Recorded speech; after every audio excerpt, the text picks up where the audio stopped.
Hi everybody, welcome to our Mixed Media Collage Challenge, the 6th annual Treasure Trovember. It is day 16 of our challenge. If you are brand new here, I'm going to link to the welcome video down below where you can catch up really easily on this challenge. The daily prompts, about a 2-minute video each day. Anyhow, day 16. Our prompt is in the kitchen.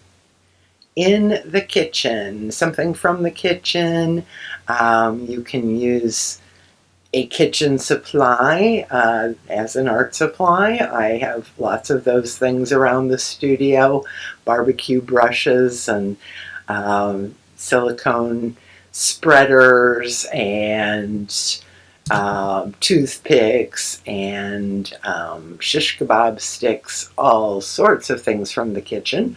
Or you could go with items that you'd find in the kitchen like food or utensils or appliances. In the kitchen is the prompt for today. Add that to your collage and I will see you again tomorrow for day 17.